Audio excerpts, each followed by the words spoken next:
السلام عليكم أخواتي، نتمنى تكونوا بخير وصحة وعافية ويلقاكم هذا الفيديو في أحسن الأحوال إن شاء الله. اليوم في هذا الفيديو غادي نحضروا مع بعض كبدة تاع الدجاج. نديروها مشوية ولكن بطريقة سهلة ومبسطة. إذا عندي هنايا الكبدة تاع الدجاج مع القلب، راني منقيتهم وغسلتهم غاية بالملح والخل والليم، تنقوهم غاية بيان سور. وهنايا عندي البصل، انا عندي داك البصل تاع البورو داك الطويل، راني مقطعاته تاني يعني قطع شويه عريضه ماشي مرقاته. وعندي تاني طماطم تاني راني مقطعتها. نتوما هنايا ديروا الكميه كما على حسب افراد العائله نتاعكم. هنا عندي في الكبده درت ملعقه صغيره تاع الفلفل الاسود، ملعقه صغيره تاع الكمون، ملعقه صغيره تاع الملح، ودرت ملعقة تاع الخل الأبيض. اللي عندها تاني عصير ليمون دير تاني عصير ليمون. ودرت 2 ملائق تاع الزيت، ونخلط كل شيء مع بعض كيما هكا كيما راكم تشوفوا. يعني هاد التتبيلة اللي درتها تعطيهم بنة شابة ومام رائحة شابة تاعه تتبدل. وهنا نزيد سنة تاع الثوم، يعني فص واحد تاع الثوم نربيه فوق هذيك الكبدة، ونخلط كل شيء مع بعض. يعني هاد السنة تاع الثوم يعني تعطيها بنة شابة بزاف. هكا بهاد الطريقة نخلطوهم مع بعض. وانا هنايا غادي نديرهم كاع في البروشيت نعمرهم. يعني هنا اللي عندها تبغي تزيد معاها فلفلة تقطعوها تاني قطع صغيرة كيما راني مقطعة الطوماطيس والبصل. تاني تنجمو تزيدو فلفلة معاها تاني تعطيها بنة شابة. هكا يعني خلطوا كل شيء مع بعض هكا. يعني هاد الطريقة تجي شابة بزاف وبنينة. هنا جبت لي بروشيت غادي نبدا نعمر فيهم. هنا تعمروا كيما تبغوا. انا هنايا غادي نخالف ندير البصل وندير الكبده تاع الدجاج ونزيد الطماطم. يعني كل خطره تبدلوا واش ديروا هكا بهذه الطريقه. وتسيو باش ما تعمروش البروشيت تاعكم بزاف، يعني ما تديروهمش هكا لاصقين حدا بعضهم ومعمر بزاف. يعني خلوا شويه لاسباس بيناتهم باش كي تشووهم يطيبوا لكم غايه ما يقعدوش خضرين هكا بهذه الطريقه.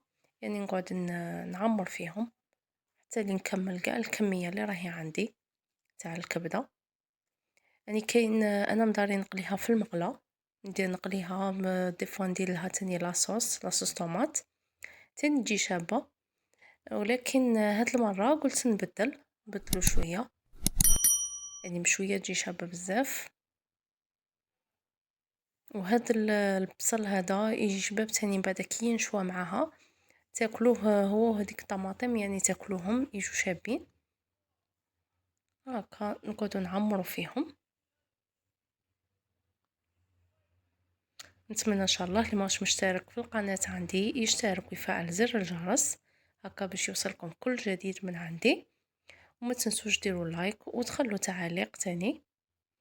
واللي موالفه يعني ديرها بطريقه اخرى تقول لي في التعليقات هكا باش نستفادوا من بعضنا هكا بهذه الطريقه. شوفوا كيفاش راني نعمر فيهم. والكبده هذه يعني ما شاء الله جايه كبيره. نكمل هكا نعمر كاع لي بروشيت اللي راهم عندي. كما قلت لكم هنايا كل واحد والافراد العائله تاعه، يعني الحساب اللي راكم باغينهم. هنا بعد ما نعمرهم كاع نوجدهم هكا بهذه الطريقه. شوفوا هنا بعد ما درتهم كاع ما شاء الله. هنايا انا نشويهم يعني فوق الطاجين. انا عندي طاجين اللي نطيب فيه، نقلبه على الجهه الزاوجه وندير له غير 2 ملاعق كبار هكا تاع الزيت. ونبدا نشوي في لي بروشيت تاعي. ها هو هنايا طاجين رحامي درت له شويه تاع الزيت ونحط هذوك لي بروشيت ونقعد نشوي فيهم. اني هنايا الكبده كما تعرفوا طيب بالخوف وتنشوى بالخوف تاني. هنايا تقعدوا تقلبوا فيهم باش ما ينحرقوا لكمش، باش هذاك البصل تاني ما ينحرق لكمش هكا.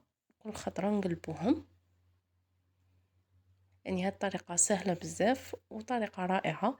هنا تنجموا ترافقوا معاهم بطاطا مقلية ولا سلطة كيما تبغوا نتوما. شوفوا ما شاء الله كيفاش راهم ينقلوا، يعني هنا واحد الريحة راهي تطلع شابة بزاف. هكا شويتهم كاع، وهذه هنا النتيجة الأخيرة. يعني جاو ما شاء الله جاو بنان بزاف، وهذيك التتبيلة اللي درناها عطاتهم مذاق رائع. نتمنى ان شاء الله تعجبكم هذه الوصفة وتسيوها وتقولوا لي في التعليقات، والى اللقاء في فيديو قادم ان شاء الله.